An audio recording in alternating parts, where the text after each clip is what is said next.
There are moments in life where playing it safe isn't an option. When faith is not comfortable, but it's costly. And we're going to look at a story of, well, we're including Daniel to begin with, but 4 dudes who put their heads above the parapet. And we can look back over history and see many Christians who were called to make a stand. Any idea? William Wilberforce. Martin Luther King. Well, that's a tough one, that one. Elizabeth Fry. Corrie ten Boom. Desmond Tutu.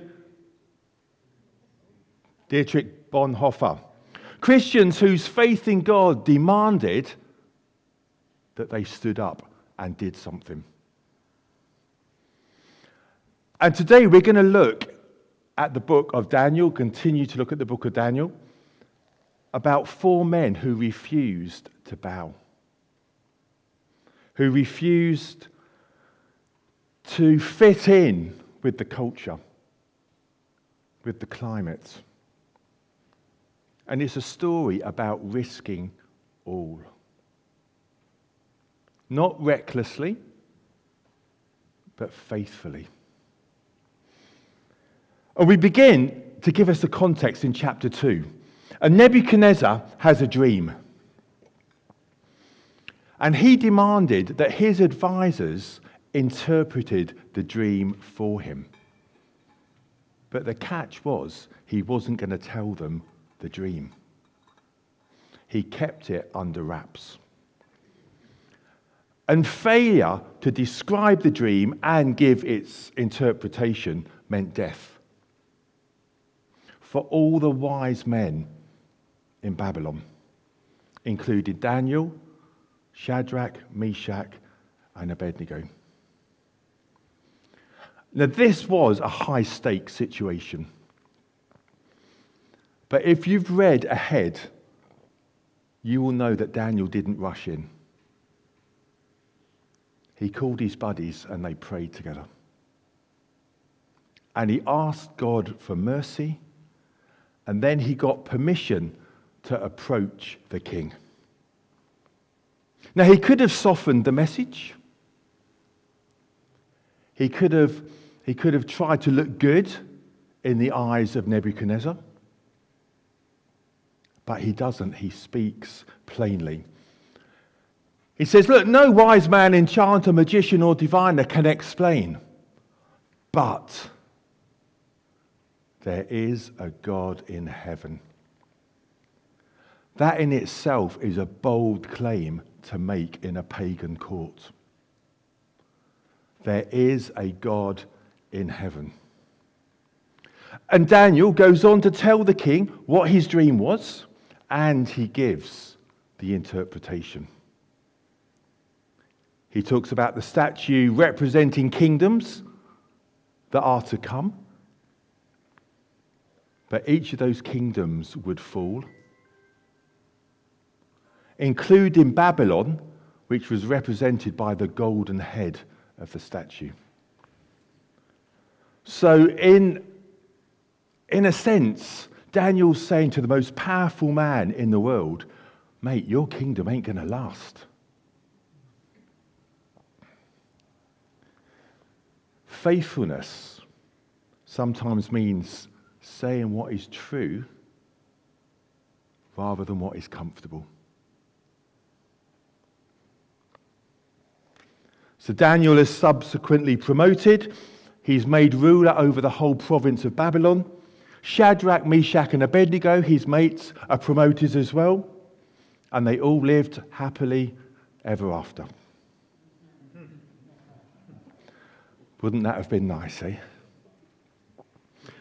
Now, at first glance, it looks as though that risk of Daniel has paid off. But here's something we often overlook. Success often brings its own risks. Because as Christians, when we're invisible, makes little difference, does it? But once we stand up, once we speak out, we appear on people's radar. And they notice.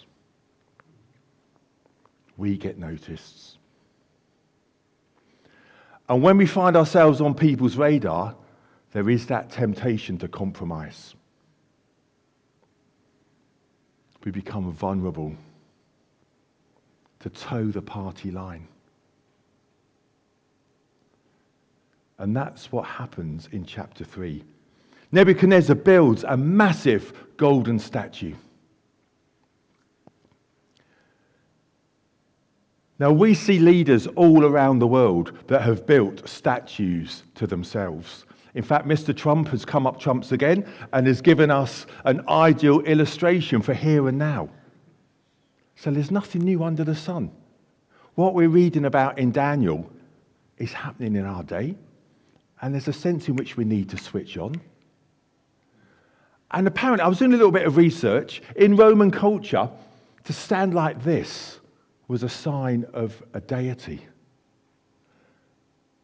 That is scary. That there is a president who sees himself as some kind of deity. We see leaders who have built big, beautiful monuments, the like of which no one has ever seen. Now, I don't know if you notice, when you drive across the Hog's Back, you can see the skyline of London. You're probably looking at the road. You're probably doing what's sensible. But you can see, and you can see the Shard. There we go. Now, on a sunny day, when the sun shines, now obviously that's not a telephoto lens, I'm in London taking that, but the sun bounces off that structure and it gleams. Now, Shadrach, Meshach, and Abednego would have seen this golden statue start to rise from the plains of Dura, 90 foot tall and golden. Then comes the crunch. One day at the dedication ceremony, Nebuchadnezzar issues a command that when the band starts playing, everyone has to bow down. Now, this wasn't just a religious act. This was political, it was cultural, it was social, it was about unity, loyalty, and it was about control. Everyone was expected to conform.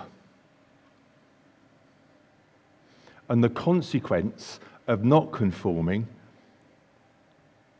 was a blazing furnace. Now, Shadrach, Meshach, and Abednego, thinking back 2 weeks to when Steve preached, they didn't make too much fuss about their names being changed. Even though their names were to do with false idols, they didn't make a fuss. But eating food sacrificed to idols and now bowing down to a statue was too much. And it was time to take a stand. Literally. So imagine the scene. Everyone has gathered on the plains of Dura.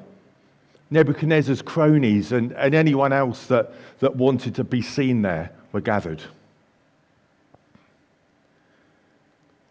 The band starts up. The music plays. And everyone on cue bows down. Everyone except for Shadrach, Meshach, and Abednego. Now, it would have been easy, wouldn't it, for those three guys to just conform? Why not? Oh, guys, let's bow down, but we'll keep our fingers crossed behind our back. Oh, come on, it's just symbolic. It doesn't mean anything. When in Rome, we'll fit in with the culture. Or you can imagine Shadrach maybe saying, come on lads, look, it ain't worth dying for. Let's just bow down and get over. But you see, it's one thing, isn't it, to believe in God privately.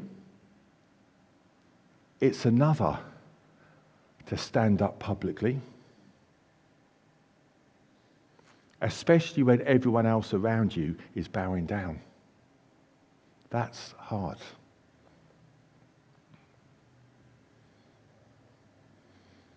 But this now was about worship. This was about allegiance. This was who was Lord of their lives and Lord in their lives. So they stay standing. And on the plains of Dura, they would have stood out like the proverbial sore thumb. Everyone else bowing down, 3 guys standing. And they get grassed up. The satraps go to King Nebuchadnezzar and grass on them. And they're brought before the king. And the king says to them, "Is it true, Shadrach, Meshach, and Abednego, that you do not serve my gods or worship the image of gold that I've set up? Now, when you hear the sound of the horn, the flute, the zither, the lyre, the harp, the pipe, and all kinds of music, if you are ready to fall down and worship the image I made, very good. But if you do not worship it, you will be thrown immediately into the blazing furnace. Then what God will be able to rescue you from my hand?" So in effect, Nebuchadnezzar's given them a second chance. It's almost like he's saying, guys, you might not have understood the order. You might not have got the memo. This wasn't a choice. This was a command. Bow down and all will be well. Now just think of the temptation that's come their way. Just think what might have been going, well, through my mind, definitely. It might have been, hey, well, God's brought me to this position. Think of the good I can do in this role. I mean, if I lose my life, I can't do anything else. And they were in positions of influence and authority, weren't they? But listen to their response. They say, "King Nebuchadnezzar, we do not need to defend ourselves before you in this matter. If we're thrown into the blazing furnace, the God we serve is able to deliver us from it, and he will deliver us from your majesty's hand. But even if he doesn't, we want you to know, your majesty, that we will not serve your gods or worship the image of gold that you have set up." I mean, that is remarkable, isn't it? Even if he doesn't. There's no scrambling for excuses. There's no compromise, no word games. If we're thrown into the blazing furnace, the God we serve is able to deliver us, but even if he doesn't. And right there is the heart of risking all. Not just believing God can save us, but trusting him when he doesn't. Wow. Faith that depends on good outcomes is quite fragile. But faith that trusts in God regardless is unshakable. And I'll admit, I put my faith in good outcomes. And I think you do too.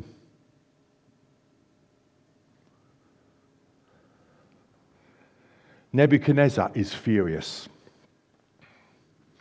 The furnace is heated 7 times hotter. Shadrach, Meshach, and Abednego are bound and they're thrown in. And the heat is so intense that the soldiers that take these guys to the furnace are frazzled themselves. Now, from a human perspective, this is the end. A Babylonian barbecue that no one walks away from.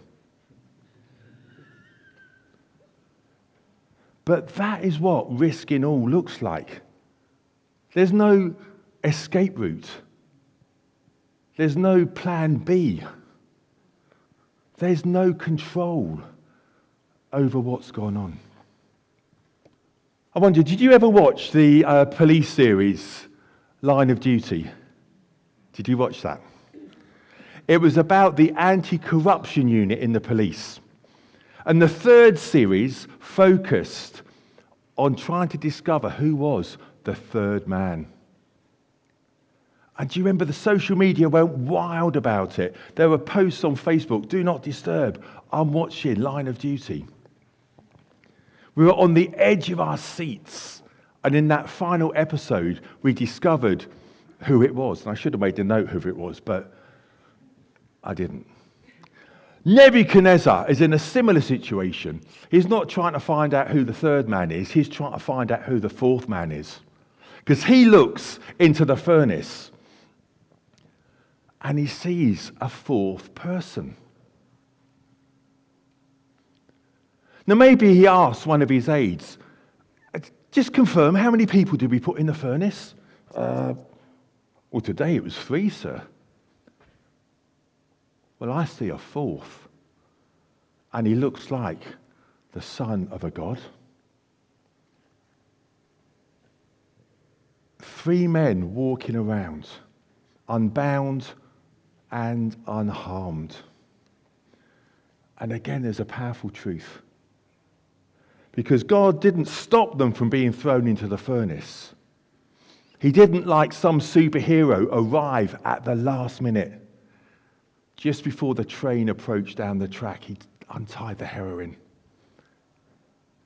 Instead, he joined them in the trial. The theologians would call this theophany, a pre-incarnate visitation from Jesus, which is a sermon in itself, so I'll just leave that there. But I wonder, how many times do we ask God to save us from the time of trial? When actually, maybe we should ask for him to be with us in the time of trial. And it's interesting as well that we're not told that Shadrach, Meshach, and Abednego saw this fourth person. It was only the king. So maybe another lesson that God is with us even when we don't see him. Walk by faith, not by sight. And the fire burns away their bonds, not their bodies. I think it was sometime last year we had an evening around Amber and Steve's, and there was a number of fire pits around the garden. I think some of you were there. My clothes stunk of smoke for days afterwards. My camping chair I had to leave outside, and I should have took out shares in Febreze because my whole house smelt of smoke. But we're told that Shadrach, Meshach, and Abednego stepped out of the furnace, and there was not a smell of smoke on them. They weren't singed. And although initially antagonistic towards the God of Israel, Nebuchadnezzar realizes what has taken place. He says, "Praise be to the God of Shadrach, Meshach, and Abednego. No other God can save in this way." So that willingness of Shadrach, Meshach, and Abednego to risk everything becomes a testimony, doesn't it? If they'd have bowed down, there'd have been no miracle.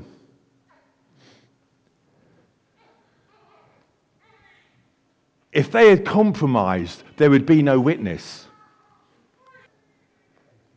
It was their refusal that gave space for God to work. So, what does risking all look like for us? Now, this is tough. I'm not saying that this is an easy thing, and some preachers end with a nice little cliche and, oh, isn't it lovely, let's go out into the world. This is a hard challenge. We might not face literal furnaces,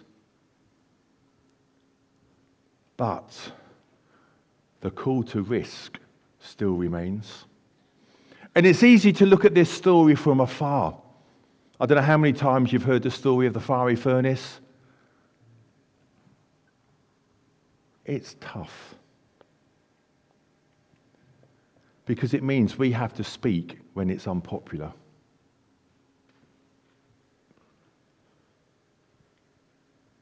It means that we don't compromise our values in the workplace. It means standing firm when others mock our faith. Choosing integrity over advancement.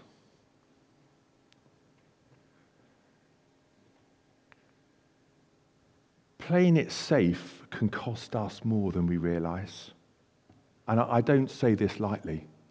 And I'm talking as much to myself. That's why I use the word us and we, not you, because I'm in this with everyone else, you know. It can cost us our witness.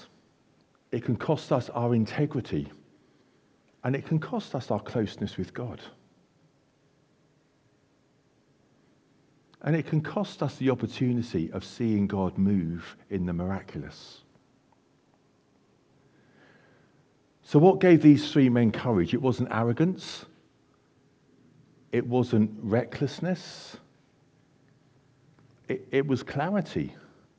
Because they knew who God was and they knew who they were in God. And when our security in God is secure, we don't need to seek approval from others. And again, I'm not saying that lightly because I seek approval from others. And I'm preaching as much to myself as anyone else.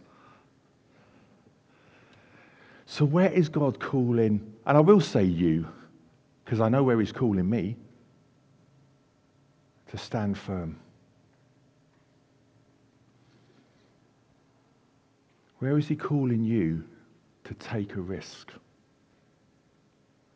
To trust and to obey. And it might not feel dramatic. It might not be a fiery furnace event. It might not make the headlines, but every act of faithfulness in our lives matters.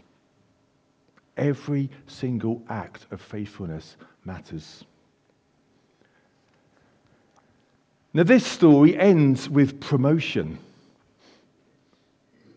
But that wasn't the aim of Shadrach, Meshach, and Abednego. The aim was faithfulness. Promotion came as a Brucey bonus, if you like. And that's the call for all of us today. A call to faithfulness in a culture and a climate that is tough and is scary.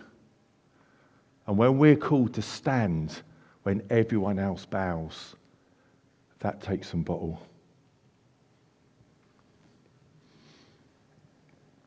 To trust God, not when it's easy, but when it costs.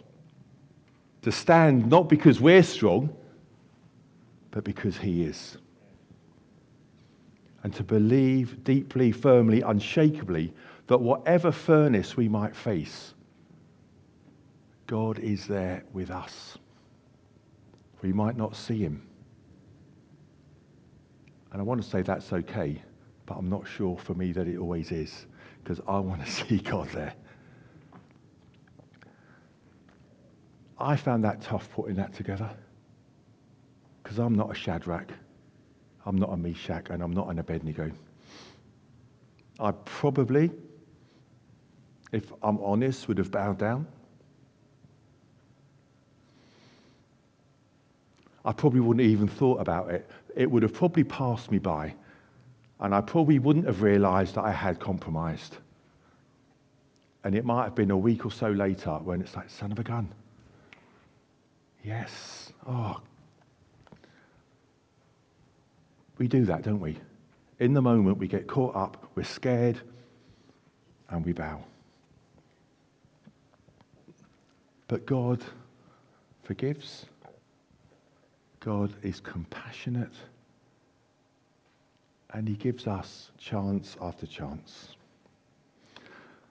But But even so, I would ask, where are you feeling that temptation to compromise? It might be in your workplace. It might be with your neighbour. It might be with your family. And so the list could go on. I think all God asks us is to say, I am willing to be faithful. When Steve was praying before the service, he used that phrase, I believe, help my unbelief.